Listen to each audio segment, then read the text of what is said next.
Assalamualaikum warahmatullahi wabarakatuh. Selamat pagi dan salam sejahtera untuk kita semuanya. Di sini kami dari kelompok 7 yang beranggotakan saya sendiri Betty Utari, rekan saya Adinda Permanda, dan Sonia Fadila Fardosi. Di sini kami akan bahas tentang sejarah masuknya agama Islam di Brunei Darussalam. Baiklah, kita masuk pada tradisi dan kebudayaan Brunei Darussalam. Brunei Darussalam ini kerajaan Islam di utara Kalimantan yang berbatasan dengan Laut Cina Selatan, yang mana sebagian besar populasinya adalah Melayu Muslim yang bermazhab Sunni. Jumlah Muslim yang ada di Brunei Darussalam ini yaitu 67% dari total penduduk. Ada pula yang memeluk agama Buddha dengan persentase sebesar 13% dan 10% beragama Kristen. Sisanya adalah agama yang menganut agama pribumi. Brunei Darussalam ini seakan sama dengan budaya Melayu dengan pengaruh kuat dari Islam, tetapi kelihatan lebih konservatif dibandingkan daerah negara Malaysia dan negara Indonesia, yang mana penjualan alkohol diharamkan dan orang luar yang non muslim boleh membawa 12 botol bir dan miras setiap kali mereka masuk negara ini. Setelah memberlakukan larangan pada awal tahun 1990-an, semua klub malam itu dipaksa ditutup. Mufti Brunei juga memfatwakan pengharaman rokok pada tahun 2011. Harga rokok sengaja dinaikkan agar dapat mengurangi konsumsi rokok dan masyarakatnya kesulitan untuk membeli. Brunei Darussalam ini sendiri itu aktif dalam organisasi internasional antara lain yaitu PBB, ASEAN, dan organisasi kerjasama lainnya. Terus, sejarah masuk dan perkembangan Islam di Brunei Darussalam. Islam telah masuk di Brunei Darussalam diperkirakan pada abad ke-13 Masehi, yaitu ketika Sultan Muhammad Shah pada tahun 1363 telah memeluk Islam. Akan tetapi, jauh dari sebelum itu sebenarnya terdapat bukti bahwa Islam telah berada di Brunei Darussalam ini ketika misalnya dengan ditemukan batu nisan seorang Cina yang beragama Islam dengan catatan tahun 1264 Masehi, namun pada masa ini Islam belum cukup berkembang secara luas. Barulah ketika awang kala Betatar memeluk Islam dengan gelar Sultan Muhammad Shah, Islam mulai berkembang secara luas. Berkaitan dengan masuknya Islam di Brunei ditemukan beberapa sumber yang berbeda. Yang pertama dari dalam ensiklopedi Islam dijelaskan bahwa Islam masuk diperkenalkan di Brunei Darussalam ini pada tahun 977 Masehi melalui jalur timur Asia Tenggara oleh pedagang-pedagang dari negara Cina. Kemudian Islam menjadi agama resmi negara semenjak Raja Awang Ala Betatar masuk Islam dan berganti nama menjadi Muhammad Shah pada tahun 1363 sampai 1402. Perkembangan Islam semakin maju setelah pusat penyebaran dan kebudayaan Islam Malaka jatuh ke tangan Portugis pada tahun 1511 sehingga banyak ahli agama Islam pindah ke Brunei. Kemajuan dan perkembangan Islam semakin nyata pada masa pemerintahan Sultan Bolkiah, yaitu Sultan kelima, yang wilayahnya meliputi Sulu, Selandung, Kepulauan Sulu, Kepulauan Balabac sampai ke Manila. Masuknya Islam di Brunei didahului oleh tahap perkenalan. Selanjutnya, Islam masuk secara nyata ketika raja yang berkuasa pada saat itu menyatakan diri masuk Islam, lalu diikuti oleh penduduk Brunei dan masyarakat luas, sehingga cukup beralasan jika Islam mengalami perkembangan pesat di negara ini, yaitu negara Brunei Darussalam. Dalam Ensiklopedi Nasional Indonesia mengatakan bahwa agama Islam masuk ke Brunei pada abad ke-15 Sejak itu kerajaan Brunei berubah menjadi Kesultanan Islam. Pada abad ke-16 Brunei tergolong kuat di wilayahnya dan kekuasaannya meliputi pula beberapa pulau di Filipina Selatan. Perubahan nama dari kerajaan menjadi kesultanan memberi informasi bahwa Islam di Brunei mendapat perhatian yang serius dari pihak pemerintah. Hal ini menjadi salah satu faktor sehingga penganut agama Islam semakin bertambah banyak di Brunei Darussalam. Kerajaan besar Islam di Brunei Darussalam. Fase pemerintahan Islam yang terdapat di Kerajaan Brunei Darussalam terdiri dari 3 fase. Yang pertama, Kerajaan Brunei Darussalam sebelum kolonialisme.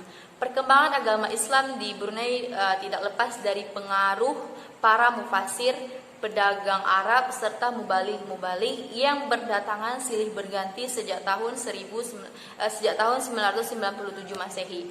Pada masa itu agama Islam belum menjadi agama resmi di Kerajaan Brunei.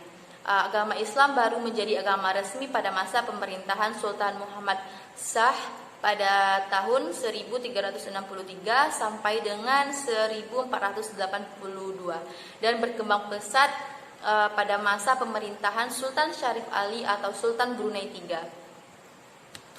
Perhatian tampuk kepemimpinan terjadi ketika Raja Buni yang bernama Mahmud Shah alias Sultan Muhammad Shah mangkat tahun 1482 Masehi. Jenazahnya kemudian dimakamkan di luar pintu Antehbon Goh di daerah Nankang, Cina. Setelah pemakaman, Raja Cina bertitah agar putra Raja Buni yang bernama Xiang Wang diangkat menjadi raja. Namun karena Xiang Wang masih berusia 4 tahun, maka tahta kerajaan kemudian diserahkan pada Sultan Ahmad yang tak lain ialah keponakannya. Kerajaan Brunei yang aman sentosa semakin berjaya setelah jatuhnya kerajaan Melaka di tangan Portugis pada tahun 1511 Masehi. Karena Sultan Brunei pada saat itu yaitu Bolkiah, yaitu Sultan kelima, mengambil alih kepemimpinan Islam dari Melaka sehingga Brunei menjadi pusat perkembangan Islam di wilayah-wilayah Taklukan dan sekitarnya. Sejak saat itulah Kesultanan Brunei menjadi zaman kegemilangannya. Terus selanjutnya kerajaan Brunei Islam pada masa kolonialisme. Kolonialisme di Kerajaan Brunei terdiri pada tahun 1578 Masehi pada masa pemerintahan Sultan Abdul Qahar. Sebenarnya penjajah sudah lama ingin menaklukkan Brunei semenjak mengetahui keelokan negeri ini pada tahun 1521 Masehi silam. Pada tahun 1578 Masehi terjadi perselisihan di kalangan internal istana yang melibatkan Sultan Saiful Rizal dengan 2 pangeran Brunei yang dikenal dengan Perang Kastila. Situasi istana yang tidak kondusif itu dimanfaatkan oleh Spanyol untuk menaklukkan Brunei. Terus upaya penaklukan kerajaan Brunei bermula ketika pihak kolonial Spanyol menyampaikan surat yang berisi permohonan kepada baginda raja yaitu Sultan Saiful Rizal agar memberi keleluasaan kepada para misionaris untuk turut menyebarkan agama Kristiani dan memberikan jaminan keselamatan bagi mereka yang ada di Brunei. Bahkan isi surat itu tersebut menghina kesucian dari agama Islam serta Nabi kita yaitu Nabi Muhammad SAW. Surat tersebut menjadikan baginda Sultan marah besar.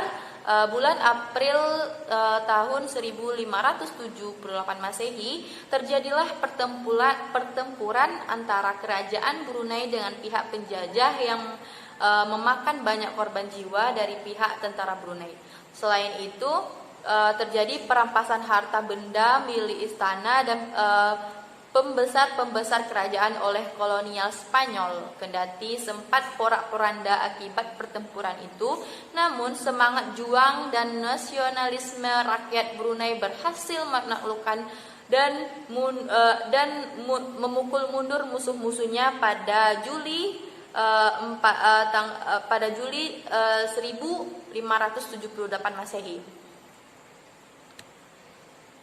Masa kejayaan itu terenggut kembali ketika kerajaan Brunei berada di bawah kolonial Inggris. Kala itu James Bock ketika dari Inggris, dia datang dari Inggris pada tahun 1839 ke Sarawak dan menjadi raja di sana. Ia menyerang kerajaan Brunei sehingga kerajaan Brunei kehilangan kekuasaan atas Sarawak. Sedikit demi sedikit kerajaan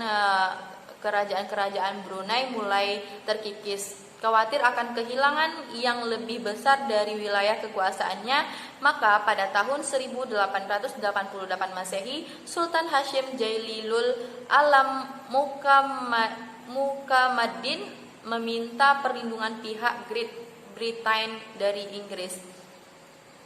Kerajaan Brunei kemudian menyepakati perjanjian persahabatan dan perniagaan dengan Inggris. Perjanjian tersebut tidak memberikan keuntungan bagi Brunei.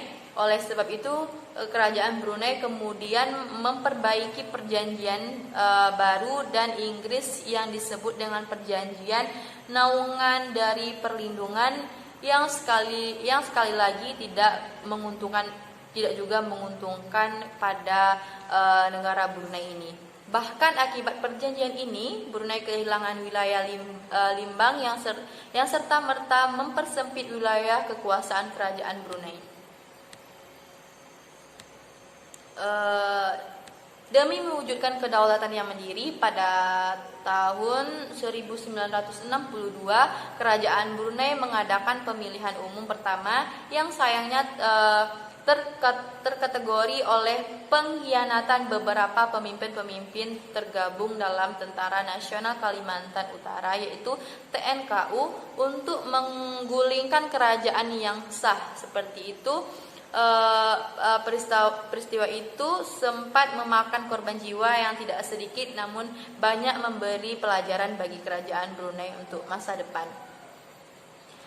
Keadaan sempat membaik pada tahun 1967 ketika Sultan Omar Ali Saifuddin III menurunkan diri dan mengangkat putra sulungnya Sultan Hasan al-Bolkiah menjadi Sultan Brunei ke-29. Pada tahun 1970, pusat pemerintahan negara Brunei diubah menjadi Bandar Seri Begawan guna mengenang jasa baginda Sultan Omar Ali Saifuddin III yang mengangkat pada tahun 1986. Selanjutnya, kerajaan Brunei Islam pasca kolonialisme. Sultan Hasan al-Bolkiah diangkat menjadi sultan semenjak pada tahun 1967 ketika kerajaan Brunei belum merdeka. Namun ia telah berhasil memajukan negeri Brunei Darussalam dan memprakarsai kemerdekaan Brunei melalui pembaruan perjanjian Brunei dengan Inggris. Dan pada tahun 1961, Sultan Hasanul Bolkiah diangkat menjadi Duli Pangeran Muda Mahkota pada usia 15 tahun. Beliau kemudian dinobatkan menjadi Sultan Brunei yang ke-29 di usia 21 tahun dengan gelar Sri Baginda Sultan Haji Hasanul Bolkiah Mu'izzuddin Wad Daulah. Semenjak menjadi Duli Pangeran Muda Mahkota, Baginda telah memberikan kecenderungan terhadap kemajuan dan pembangunan negara di bidang agama, ekonomi, pendidikan, sosial, kebudayaan, hingga keamanan. Selanjutnya, pada masa pemerintahannya pada tanggal 1 Januari 1984, kerajaan Brunei merdeka dan menjadi kerajaan yang berdaulat. Usaha menuju ke arah kemerdekaan ini sebelumnya telah dirintis oleh ayahanda beliau, yaitu Sultan Haji Omar Ali Saifuddin Sa'adul Khairi Waddian, atau yang lebih dikenal dengan sebutan Sultan Omar Ali Saifuddin III, yang dengan penuh kebijakan menandatangani perjanjian perjanjian yang perlembagaan bertulis negeri Brunei tahun 1959. Assalamualaikum warahmatullahi wabarakatuh. Nama saya Adinda Permanda. Saya akan membahas tentang sosial politik dan hukum di Brunei Darussalam. Di semasa pra-Islam, penduduk Brunei menganut agama Hindu-Buddha. Setelah Malaka jatuh ke tangan Portugis, Brunei menjadi motor penggerak perkembangan Islam bagi daerah-daerah lain di sekitarnya. Di masa sekarang ini, kerajaan Brunei menggunakan azas syariat Islam dalam penerapan hukum perundang-undangannya disebut sebagai hukum syara.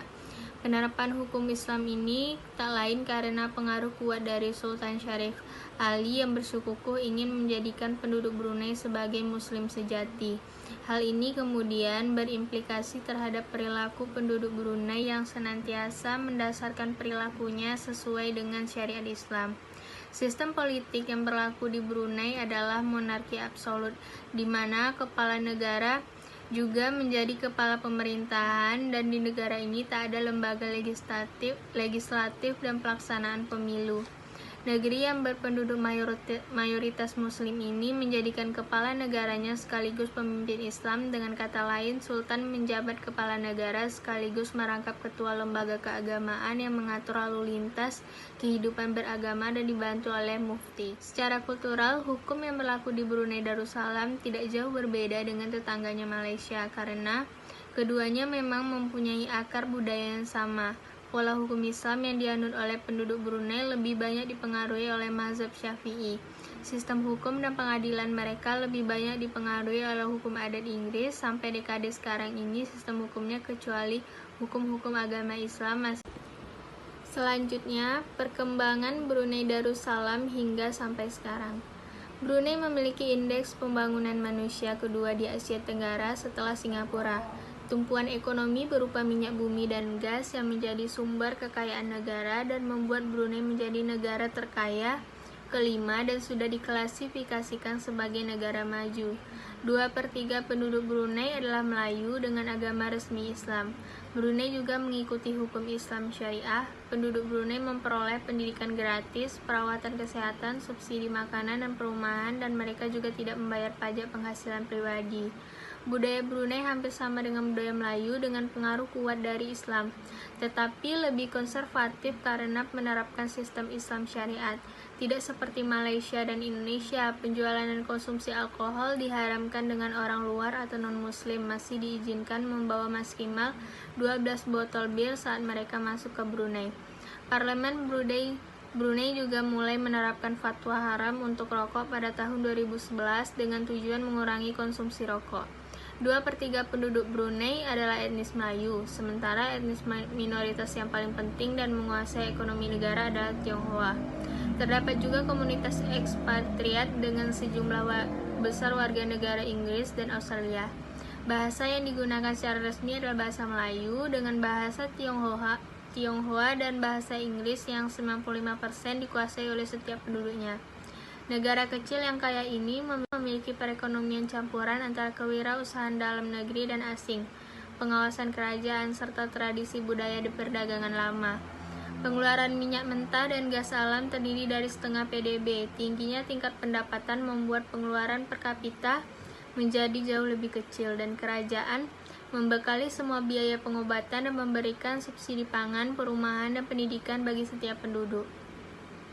Rancangan masa depan Brunei dipusatkan untuk menghadapi persoalan keterampilan buruh, pengurangan pengangguran, perkuatan sektor pariwisata dan perbankan, dan perluasan bidang ekonomi yang akan mempengaruhi semua faktor kehidupan masyarakat. Bahkan saat ini sistem penerbangan negara sedang mencoba menjadikan Brunei sebagai salah satu tujuan perjalanan internasional antara Eropa dan Australia. Selain itu, Brunei juga menargetkan sebagai salah satu layanan penerbangan utama ke wilayah-wilayah Asia. Sultan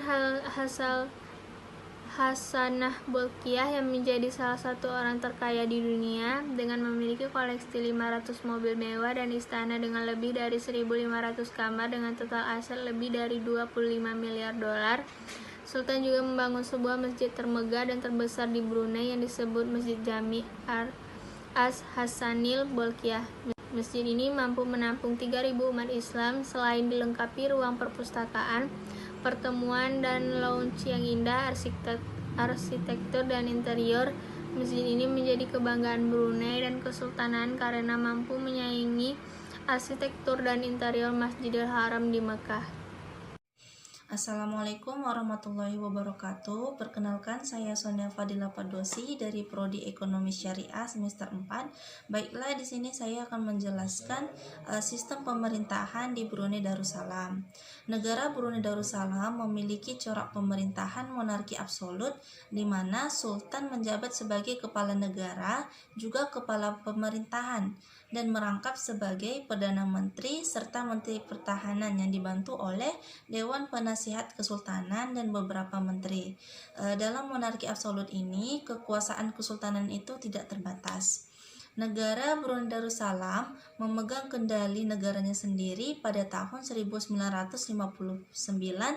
setelah pemerintahan Inggris, yang mana pada saat itu Sultan Ali Saifuddin III memiliki kekuasaan eksekutif, namun dalam politik luar negeri tetap di bawah kendali Inggris. Berdasarkan perjanjian November 1971, negara Brunei memperoleh otonomi internal secara penuh sehingga ia tidak lagi menjadi negara yang terus dilindungi oleh Inggris. Namun, untuk mempertahankan citra negaranya sebagai negara yang bertanggung jawab, maka antara kedua negara, antara Brunei dan Inggris, mereka membuat sebuah perjanjian, yaitu perjanjian persahabatan dan kerjasama pada tahun 1979 sekaligus mengakhiri perjanjian tahun 1971. Mereka juga berkomitmen untuk mewujudkan kemerdekaan Brunei dari politik Inggris pada tahun 1984, dan kemudian Sultan Brunei menyatakan kemerdekaan politik dari Inggris pada tanggal 1 Januari 1984 secara internasional. Kemudian sistem pemerintahan Islam di Brunei Darussalam sendiri, yaitu sultan yang terkenal yaitu Sultan Hasan al-Bolkiah, yang merupakan sultan ke-29 yang diangkat pada tahun 1967. Ia menerapkan MIB, yaitu Melayu Islam Beraja atau kerajaan sebagai filsafah negara, untuk agar masyarakat taat kepada rajanya, menjalankan hukum Islam sebagai pedoman hidup, dan menganggap sultan sebagai kepala negara. Sama halnya seperti negara Indonesia, Brunei juga merupakan negara kesatuan di mana pemerintahan pusat adalah jabatan yang tertinggi. Namun negara ini juga menganut kesultanan konstitusional di mana kekuasaan pemerintah dibatasi oleh undang-undang. Berkembangnya Islam sendiri di Brunei Darussalam sebenarnya sudah ada saat Sultan ketiga, yaitu Sultan Syarif Ali, di mana beliau merupakan seorang ahlu bait dari keturunan cucu Rasulullah Shallallahu Alaihi Wasallam. Sistem pemerintahan di negeri Brunei Darussalam ini tergolong sangat tegas dan stabil dari berbagai aspek, karena pemerintahnya menganut sistem hukum Islam dalam menjalankan kehidupannya sehari-hari. Negara Brunei melibatkan rakyatnya dalam segala keputusan negara, karena negara ini juga menganut sistem demokrasi. Baiklah, kemudian saya akan menjelaskan konsep toleransi di Brunei Darussalam. Dapat dipastikan bahwa negara Brunei Darussalam sampai saat ini tidak mengalami pergerakan politik, terutama pergerakan politik yang bernuansa keagamaan. Sejak tahun 1991, ketika diadakannya Isra Mi'raj, Sultan Hasan al-Bolkiah dalam pidatonya menyampaikan dan mengeluarkan dekret yang berisi penolakan gerakan Al-Arkam.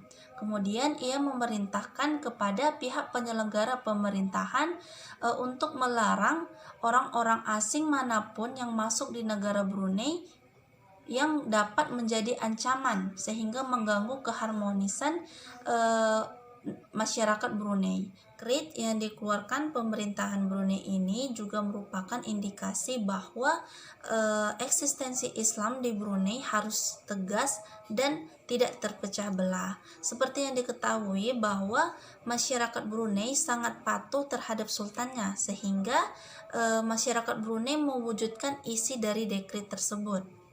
Dan dapat dipastikan bahwa negara Brunei pada masa sekarang atau masa yang akan mendatang tidak akan ada radikalisme yang dapat mengganggu stabilitas negara. Kemakmuran dan kesejahteraan masyarakat Muslim di Brunei pada saat ini tentu sangat beralasan, sebab semua aktivitas pemerintahan bertujuan untuk memperkokoh eksistensi Islam.